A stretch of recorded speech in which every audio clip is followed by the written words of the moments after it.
Good morning, ladies and gentlemen. Today is Thursday, the 11th of July, and we are into almost the first 24 hours of Transpac 50, this year's 50th edition of the LA to Honolulu race, 2,225 miles from Los Angeles to the finish line at Diamond Head in Honolulu. I'm Dobbs Davis, here to give you a daily analysis of what's going on out there on the race course through what we can see on this yellow brick tracker.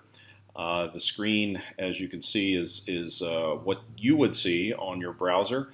The login access to this comes from the website at transpacYC.com. And it's an amazing tool. And what I wanted to do with today's show is give you an overview of what this tool has in its portfolio of awesome features. First of which, over here on the left, if we click on Teams, you can select the divisions of the race and which divisions, the classes that are racing, which ones you'd like to track and look at. You can also do it by individual team. If you scroll down here, there's all the teams in the race that have trackers are identified in this part of this window.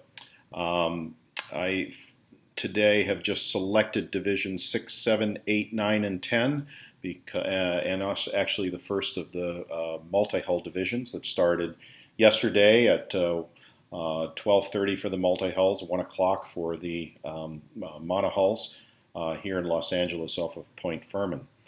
Other features, so you can collapse that. The other feature here on this side is leaderboard.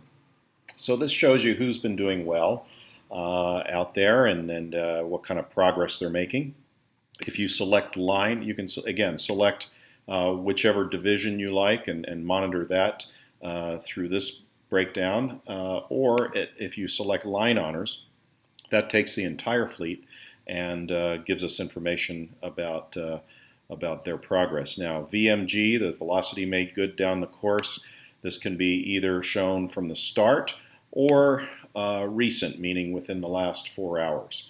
Now, one thing to note up here in the top, and this is scrolling to remind you, is there's a 4-hour delay in what we see here on the tracker, on the public side of the tracker.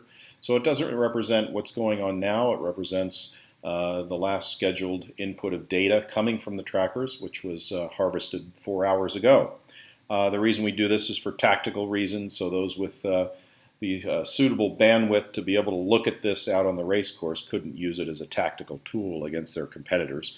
Now, that will change as boats get closer to Hawaii. Within 200 miles of the finish, the tracker then goes live, and so that gives everybody waiting on the finish line side a little better idea of when the boats will cross the finish line. So some other features here is you can select, once this gets a little more information, you can select the VMG, what they were down the course in speed. As you can see, leading right now in the pack that started yesterday is the FAR 57, Hokoleha, that those guys have been going, let's see here, 24 hours. Last 24 hours will give you that info. We haven't hit that mark yet. So what it's giving us is they've been going recently 8 knots. If we look at what their speed has been since the start, the average has been 7.5. So that looks like they've been picking up speed from off the starting line. That makes sense because yesterday they were starting in about an 8 to 12 knot westerly and having to beat to get out to around the west end of Catalina. And we'll look at that here in detail in a moment. The elapsed time so far. Now, one interesting aspect of this that we will see once we get more data and they get further down the track is some projections of when they will finish. And the way that works is the tracker software looks at the rate of progress, the distance left on the course, and then it simply does the math to project when they would be crossing the finish line. That, of course, is an oversimplified model, but it's kind of interesting tool to speculate. The Brigadoon guys here are also doing well, only a tenth of a knot off of the FAR 57.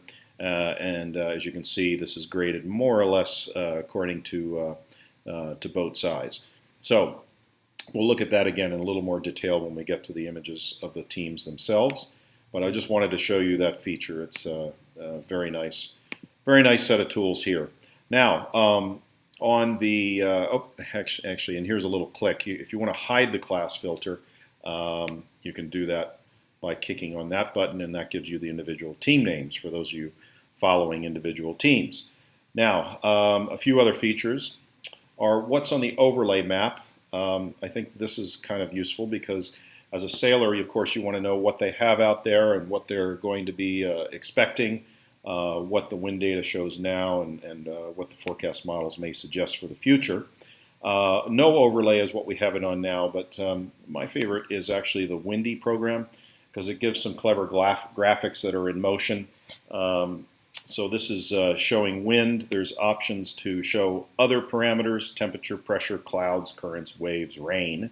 But as sailors, of course, we're primarily focused on wind, so we keep it on that selection. Another thing to note is timing. Now, the timing for the predict wind models is based here on Hawaii Standard Time.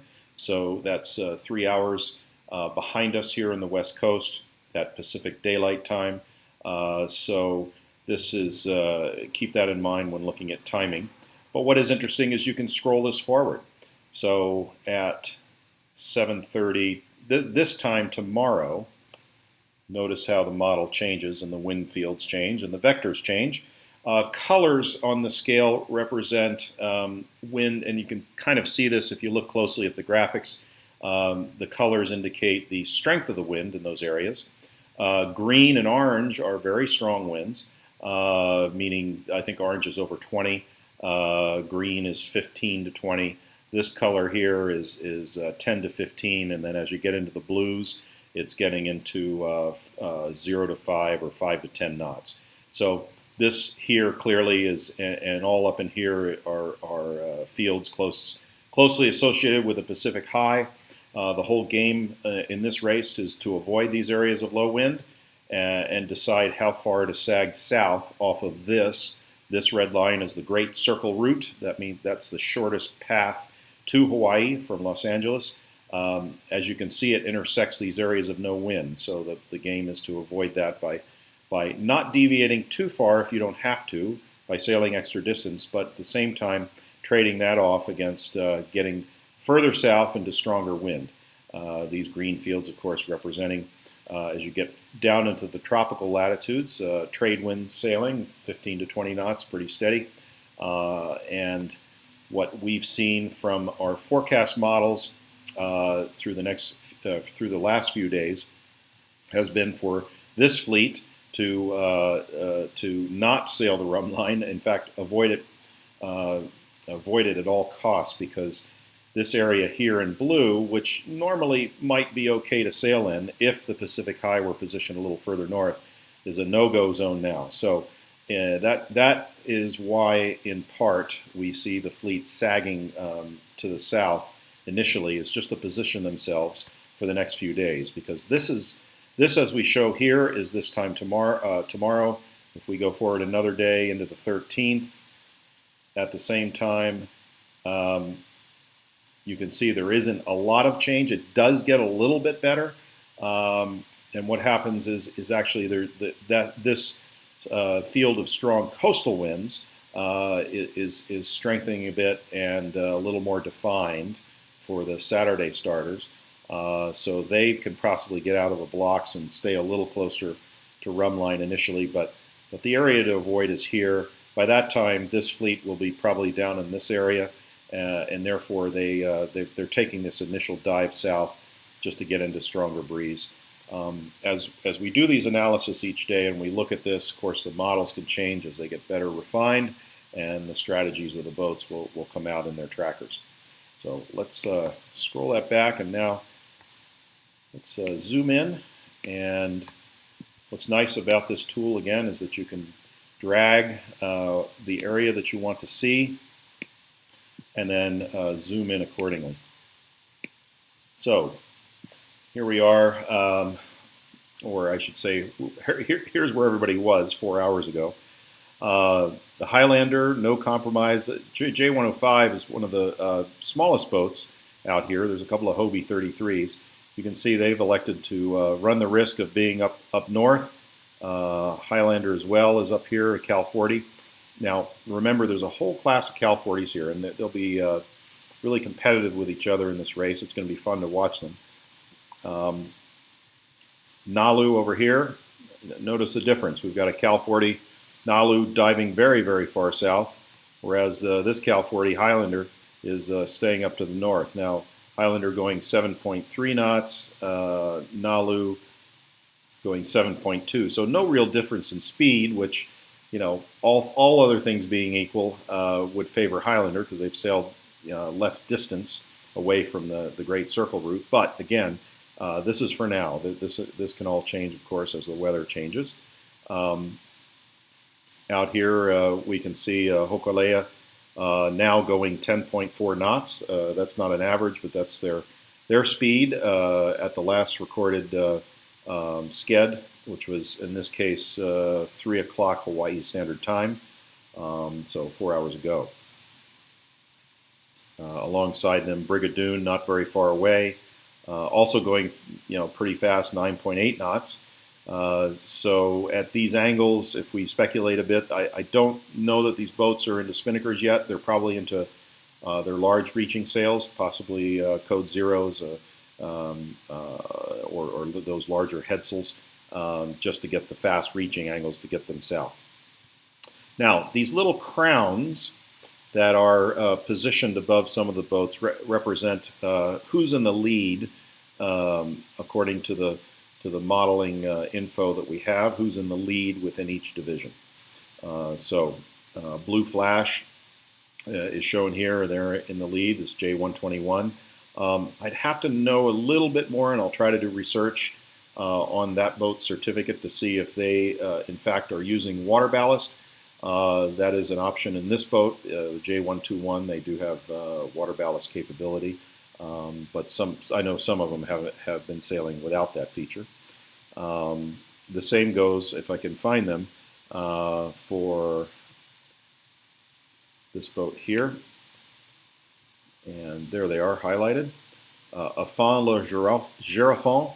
That is a very interesting boat. It's a Figaro 3, a new design from Beneteau that is catching on in the short-handed fleet that is popular in France and England, Northern Europe. This is one of two boats that's in the U.S. Another sister ship to this boat actually did a huge end around and won overall in the Annapolis to Newport race. So this boat has potential for offshore. It has some interesting foil-like appendages that stick out of the side of the boat, and is again a little glimpse into how the short-handed race boat design culture operates mostly outside the U.S. But these guys would love to see more interest in this boat. But they're going fast for a 34-foot boat, going 9.2 knots on this course is really speeding along quite well. Now, one thing you can do with another feature of this browser and tracker is that you can scroll backwards in time and see how the fleet got there. I'll try to zoom in a little bit more so that becomes, there we go, a little more apparent. But by going backwards in time, you can kind of see how they set up, what course changes they made, in particular, actually, how they got off the starting line and what angles they took out to Catalina. Right off the start, as you can see, the group stayed fairly close. The breeze was around to the left enough that nobody could really lay the west end. I say that, of course, but Callisto, which is one of the multi-hulls, they managed to do that. Or did they? Cal 40. You know what? This illustrates one of the let's say glitches that can happen in these systems. Callisto has a very good team aboard. I know them all, and they're quite good sailors. But something anomalous is going on with the tracker that shows a Cal 40 ahead of the rest of the fleet, only halfway out to Catalina. So either they had some super turbocharging that we didn't know about, In fact, even at the start, they were not in position not in the right position here according to the tracker. So again, there's a little glitch there. We'll keep our eye on that. That may even self-correct at some point. But here the fleet goes, and as you can see, they all had to tack to get around the west end.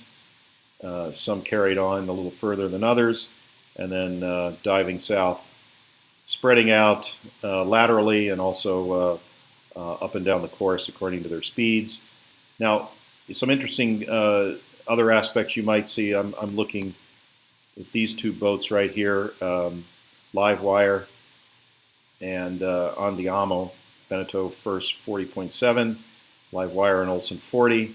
If you watch these two in particular, see them cross each other, switching positions. So Live Wire, it being an Olsen 40, it's a light, fast, narrow boat. They were going on a track at a higher wind angle. Again, this could be because that boat doesn't have the same stability as Veneto First 40.7. So it's possible Andiamo had a sail selection or a sail choice that allowed them to go at a deeper angle at a better speed than these guys did, who maybe don't have that sail or can't carry it and need to get to where the wind angle will work for them. So sometimes you see these lateral changes just based on the characteristics of the boats and what sails they have. And here they are now. So that's essentially my analysis for today. We'll pick this up tomorrow. Tomorrow, Friday, we have our second wave of starters going off of the middle range of boat sizes and speeds. Their forecast is a little bit more, quote, normal, meaning they're not going to be less, they're going to be less insistent at going south according to some of our forecast modelers. So it'll be interesting to see how their tracks may or may not coincide with this first wave of starters. So make sure to tune in with us tomorrow on our second day analysis.